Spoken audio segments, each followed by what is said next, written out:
The Cobra effect is basically a modern fable. I'm going to tell the story wrong, but let me tell it anyway. It's the moral of the story that matters, really. Basically, in colonial India, the British didn't like all of the snakes around, so they designed a well-meaning policy to reduce the population of the snakes. They created a bounty, so that every single dead snake that you returned to the British snake headquarters or whatever would get you a small reward.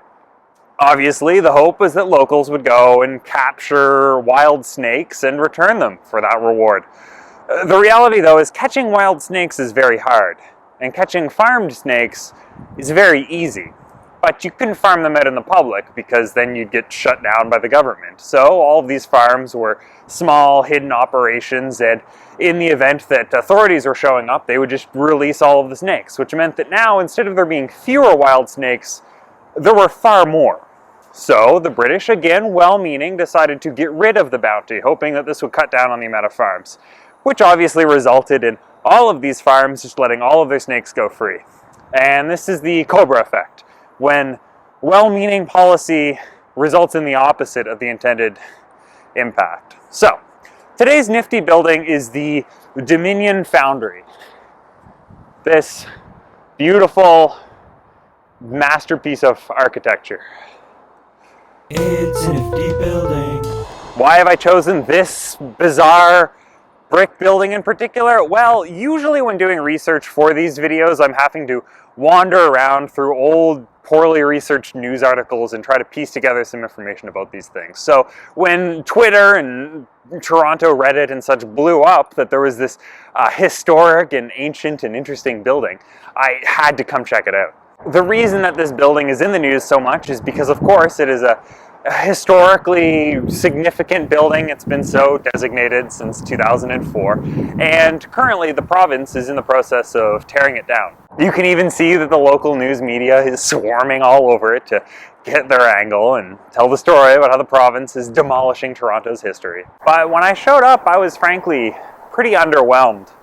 I don't know if there are many people who are as excited about sort of 1920s brick buildings as I am. I even live in one. But I don't know. These buildings just didn't strike me as a necessarily outstanding example of architecture. These two sides are quite boring. And the other side does have some pretty interesting glass, but I mean, nothing that wouldn't be typical. Some of these flourishes around these sides are also quite interesting for sure.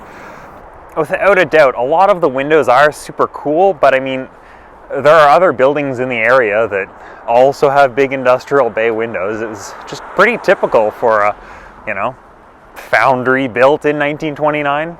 A while ago, while I was visiting with my cousin Rick McGinnis, he sort of told me about the history of Toronto and how most of its architecture is a result of it being sort of a second-tier city, right? Canada's sort of cultural and business heart was beating in Montreal for most of Toronto's history. It's only recently that everything sort of shifted toward Toronto, and that means that a certain utilitarian blandness is what really defines the whole city. And I think that these buildings are excellent examples of buildings that were clearly just built to serve a purpose.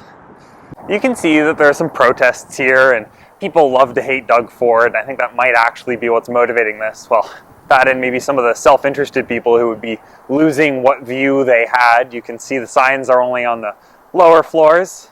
The upper floor people are just not as passionate, I guess.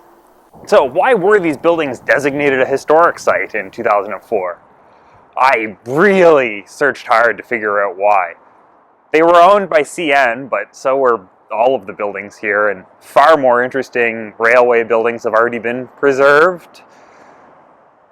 Maybe something historically significant happened here? Also no. If you look into it, they've basically just been derelict old warehouses that have been used for the Pan Am Games. Again, just to store barriers for streets. They were bought by the province a few years ago with the intention of tearing them down and building them into a library or a transit hub or something. There are tons of other generic brick warehouses built in 1929 around. As far as I can tell, the only thing historically significant about them is that they have not been torn down for 100 years. Basically, they've been preserved by neglect, not any historical significance. And the fact now that people are trying to argue that that historical significance is a reason not to tear it down and build it into something else, I think might have unintended consequences.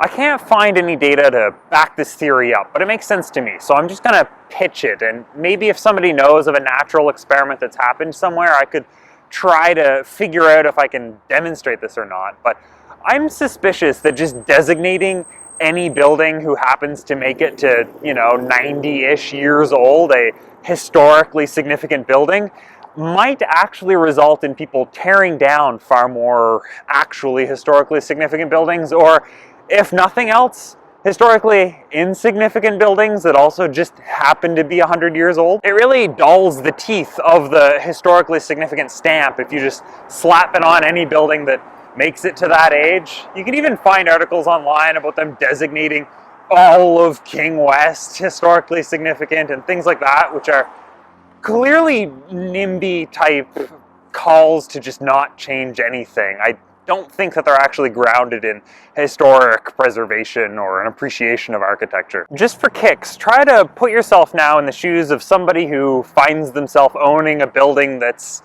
let's say, 75 years old. Has no real historic significance, it's just a brick warehouse. You have a few options. You could maybe turn it into a weird hard loft conversion and intend to keep it going that way for another, 25, 50 years, and then eventually tear it down to build a tower. Another option would be to tear it down quick and just leave a vacant lot. Maybe someday you'll be able to sell it for a lot, especially if, some of these other constructions go up first and you can get in a little bit later once the rest of the community's really built up the land value. Why would you do this? This is obviously worth less than whatever building would have been here before. But it doesn't magically turn into a liability in, 100 years when all of a sudden, for no reason other than the fact that it's 100 years old, it has become historically significant. It would be nice to see some older buildings in Toronto restored to their former glory. I don't really like the use of the historically significant tag just being slapped on anything that happens to become 100 years old. The windows definitely are cool, and I could see this turning into something interesting, but is it necessarily worth preserving at any cost? No. Can I see why the province is tearing it down without even having a real solid plan as to why anything else should go here? Yes. Do I think that any building that just happens to survive for 100 years should be made historically significant, even if it is just a random warehouse made by a railway company along a railroad? Probably not, and I'm not sure that using that designation that way is healthy at all. This is just another example of mundane, sort of developer first, cheapest possible construction and having it be replaced by another shoebox condo that fits that in spirit completely. I don't think is really a big loss for the city, especially at a time that the city needs so much housing so critically. Those are my thoughts on the Toronto Foundry. Have a beautiful day. This resulted in many of the locals just farming snakes. When the British government found out about this, oh boy, that's gonna be too windy, isn't it?